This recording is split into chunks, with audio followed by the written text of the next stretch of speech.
दोस्तों Redmi की जो नोट सीरीज थी वो हमेशा से बहुत ही ज्यादा सक्सेसफुल रही थी और बहुत ज्यादा बेस्ट सेलर रहती थी। लेकिन इस साल की कहानी ये थी कि इस साल Redmi नोट सीरीज है ना यार वो ज्यादा यहाँ पे चली नहीं। Redmi Note 12 को बहुत धूमधाम से यहाँ पे लॉन्च किया गया था, लेकिन जो Note 12 सीरीज थी वो अच्छी होने के कारण यहाँ पे उसकी प्राइसिंग ज्यादा हो गई थी, जिस कारण से काफी सारे लोगों ने Redmi के ऊपर उतना पैसा खर्च करना शायद सही नहीं समझा। और टेक्निकली इस साल जो Redmi कंपनी की तरफ से जो बेस्ट सेलिंग फोन था ना वो था आपका Redmi 11 5G, जो कि लिटरली 15,000 रुपए के नीचे था। और ये वही सेगमेंट है जहां एक टाइम पे आपको Redmi Note सीरीज देखने को मिलती थी। यानी कि आज भी जो लोग हैं वो Redmi के नाम पे ज्यादा स्पेंड नहीं करते। लेकिन सवाल यह आता है कि Note 13 के साथ ये कहानी यहाँ पे बदल सकती है। सबसे पहले ये बता देना चाहूंगा कि जो Redmi Note 13 है वो यहाँ पे अर्ली जनवरी में लॉन्च हो सकती है। कुछ लोग कह रहे थे दिसंबर, लेकिन बेसिकली इनिशियल जनवरी में उनका प्लान है और पहले 2 हफ्ते के अंदर में इसका लॉन्च एक्सपेक्ट कर सकते हैं। और Redmi Note 13 एक बैंगर की तरीके से होगी 2024 है, जिससे Xiaomi कंपनी अपना कमबैक करेगी।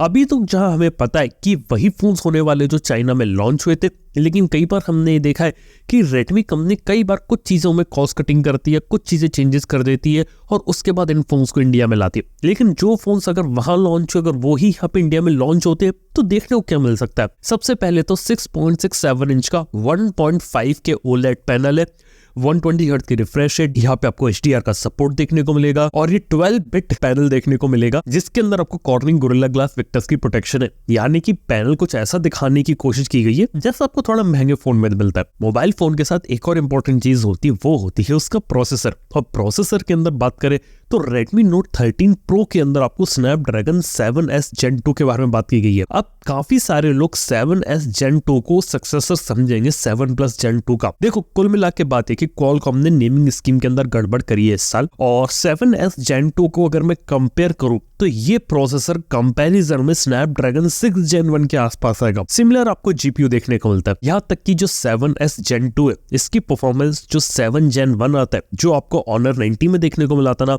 उससे भी कम देखने को मिलेगी। यानी कि बाकी चीजों में एडवांसमेंट करके प्रोसेसर के अंदर थोड़ा कट डाउन करके शायद ये लोग कीमत को एडजस्ट करना चाहते हैं। इसके साथ ही जो Note 13 Pro Plus रहेगा उसके अंदर आपको Dimensity 7200 है। ये भी हमने देखा है कि काफी अच्छा प्रोसेसर, और इंडिया में काफी सारे फोन्स ऑलरेडी अवेलेबल है जहां पे 25,000 की रेंज के अराउंड ये प्रोसेसर आपको देखने को मिलता है। और इसके साथ ही Redmi Note 13 में MediaTek का एंट्री लेवल प्रोसेसर Dimensity 6080 देखने को मिलेगा। कुल मिला के बात की जाए तो इस बार Redmi कंपनी प्रोसेसर से ज्यादा दूसरे फीचर्स पे खेलना चाहती है और चाइना में भी प्राइसिंग ज्यादा है।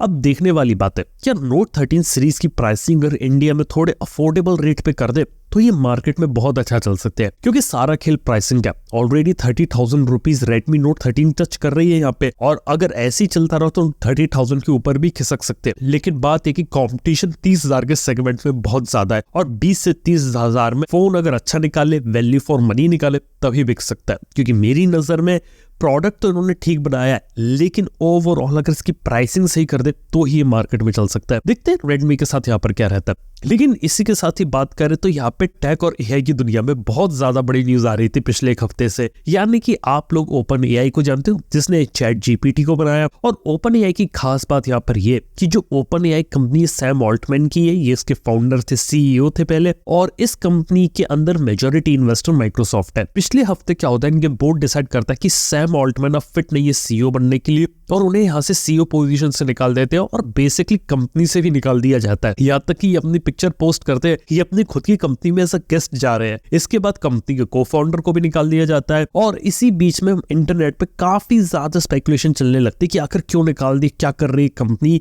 और एक नए CEO को लेके आने की बात चल रही होती है। लेकिन इसी बीच में खबर आती है कि सैम ऑल्टमैन ने ज्वाइन कर लिया माइक्रोसॉफ्ट, और सत्या नडेला ने उन्हें यहाँ पे CEO बना दिया गया है किसी नई AI डिवीजन का, जिसको वो यहाँ पे अब लीड करेंगे। इसके बाद इनके को-फाउंडर भी आ जाते हैं, और उसके बाद तो स्थिति ये रहती है कि जो एम्प्लॉइज है OpenAI के, वो भी लिखने लगते हैं OpenAI is nothing without its people. और उसके बाद रिपोर्ट आती है कि मास रेजिग्नेशन हो रहा है कंपनी के अंदर, जिसमें से 500 लोग ऑलरेडी रेजिग्नेशन दे चुके हैं। और ये बहुत बड़ी न्यूज थी, यानी कि इनडायरेक्ट वे में OpenAI कंपनी को माइक्रोसॉफ्ट ने खरीद लिया पूरी तरीके से, बिना कोई पैसा दिए, बस उसके एम्प्लॉइज को यहाँ पे जॉब दे दी। लेकिन बाद में ये प्रॉब्लम यहाँ पे सॉल्व होती है और पता चलता है कि कोई भी कंपनी रिजाइन नहीं कर रहा है, और जो सैम ऑल्टमैन थे वो दोबारा से CEO पोजीशन पे OpenAI को यहाँ पे ज्वाइन कर रहे हैं। और सिर्फ कहानी सिर्फ एक हफ्ते की थी, एक हफ्ते में कंपनी से निकल भी गया और कंपनी के अंदर वापस भी आ गया। बहुत अलग ही कहानी चल रही थी यहाँ पे। लेकिन अब ये भी पता चलता है कि माइक्रोसॉफ्ट भी यहाँ पे इनको सपोर्ट कर रहा है और उन्होंने बोला है कि चलो आप हमारी कंपनी में सीईओ नहीं बन रहे कोई नहीं, लेकिन आपका और हमारा जो कोलैबोरेशन है वो लंबे समय तक रहेगा और हम भी लंबे समय तक आपके लिए साथ काम करते रहेंगे और कुछ ना कुछ नई चीजें यहाँ पे डेवलप करते रहेंगे, क्योंकि माइक्रोसॉफ्ट एआई में बहुत ज्यादा काम कर रही है और लिटरली सबसे ज्यादा एआई प्रोडक्ट्स ये लोग यहाँ पे डेवलप कर और ओपन एआई का साथ मिलके काफी नेक्स्ट चीजें देखने को मिल सकती है। लेकिन अब इसके साथ ही यहाँ पर बात करूं तो यहाँ पे नथिंग कंपनी के बारे में भी एक बात है। नथिंग ने पिछले हफ्ते नथिंग चैट्स नाम की अपनी ऐप निकाली थी, जिसका यूज करके आप आई मैसेज जो रहता है वो आईफोन पे भेज सकते हो और आईफोन से आई मैसेज की फंक्शनलिटी लेके अपने मैसेज को रिसीव कर सकते हैं। इसके बारे में मैंने पहले बताया था और बेसिकली नथिंग ने यहाँ पे सनबर्ड नाम की कंपनी से टाई अप किया था। लेकिन उसके बाद की कहानी ये रहती है कि यहाँ पे एप्पल अनाउंस कर देता है कि ये RCS जो कि एंड्रॉइड के साथ जो मैसेजिंग का फीचर उसकी कंपैटिबिलिटी आईफोन के अंदर भी लाने वाले, और उसके बाद क्या रहता है कि नथिंग चैट्स को यहाँ पे प्ले स्टोर से डाउन कर दिया जाता है। पीछे की कहानी ये थी कि नथिंग चैट्स के ऊपर एलिगेशन लगे थे कि ये अनसिक्योर नेटवर्क का यूज कर रहे हो, जो मैसेजेस आ रहे हैं वो इनक्रिप्टेड नहीं है, जिस कारण से प्राइवेसी का वायलेशन हो रहा है, इसलिए प्ले स्टोर से सब को हटा दिए जाते हैं।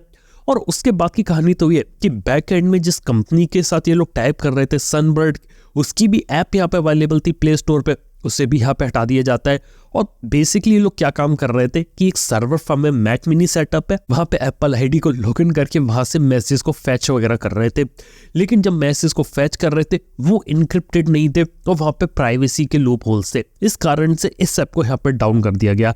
अब लगता नहीं है कि ये ऐप यहाँ पे शायद कभी वापस भी आएगी, लेकिन अगर आती है तो अच्छी बात रहती है। लेकिन अब इसका कोई इतना फायदा नहीं है। एप्पल ने ही अपने आई मैसेज के अंदर जो RCS की फंक्शनलिटी वो लेकर आने वाला है और iOS 18 में शायद ये चीज आपको यहाँ पे देखने को मिल जाए। इसी के साथ ही बात करता हूँ क्वालकॉम स्नैपड्रैगन के बारे में। देखो इस हफ्ते क्या हुआ है कि स्नैपड्रैगन ने प्रोसेसर तो लॉन्च करे, यहाँ पे 7 Gen 3 है, 7S Gen 2 है और ऑलरेडी 7 Gen 1 और 7+ Gen 2 भी है। लेकिन कंफ्यूजन ये है कि प्रोसेसर सबसे अच्छा कौन सा, सबसे बेहतरीन कौन सा, क्योंकि क्वालकॉम ने नेमिंग स्कीम पूरी तरीके से बिगाड़ दी है।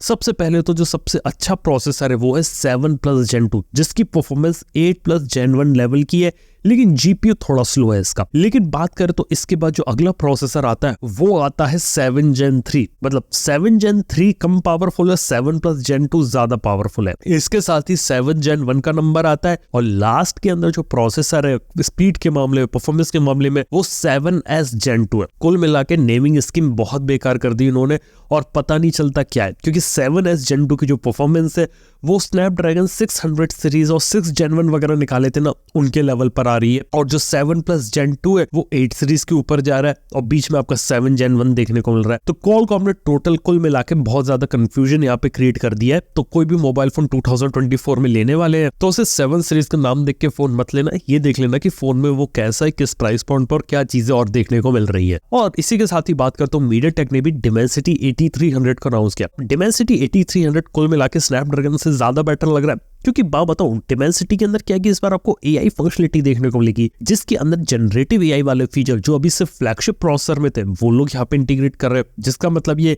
कि 30 से 40 हजार रुपए में आपको कुछ एडिशनल फीचर और AI वाले फीचर्स देखने को मिल सकते हैं। और कुल मिला के जो नए स्नैपड्रैगन प्रोसेसर आए उनसे ज्यादा बेटर लग रहा है। लेकिन घूम फिर के बाद ये कि जनरेटिव AI की चीजें कंपनीज तो या चिप मेकर्स तो उस पर इंटीग्रेट कर रहे हैं, लेकिन मोबाइल फोन मैन्युफैक्चरर जब तक इस चीजों को इम्प्लीमेंट नहीं करेंगे अपने मोबाइल फोन्स में, तब तक यार कहानी कुछ नहीं की जा सकती। खैर तो यार इस हफ्ते की टेक न्यूज थी। और लास्ट में एक EV रिलेटेड न्यूज बता सकता हूँ कि जो एथर कंपनी है जो अभी तक सिर्फ अपना एक ही मॉडल निकाल रही थी, अब वो इलेक्ट्रिक स्कूटर के मामले में अपने 2 नए मॉडल निकालने वाली है, जिसके अंदर एक होगा फैमिली ओरिएंटेड स्कूटर जो कि आपको देखने को मिलेगा एक्टिवा स्टाइल और जुपिटर स्टाइल में, और ये इनका सबसे अफोर्डेबल प्रोडक्ट होगा, अच्छी रेंज भी देगा, ये फीचर्स अच्छे होंगे और फैमिली ओरिएंटेड स्कूटर होगा, परफॉर्मेंस ओरिएंटेड नहीं होगा।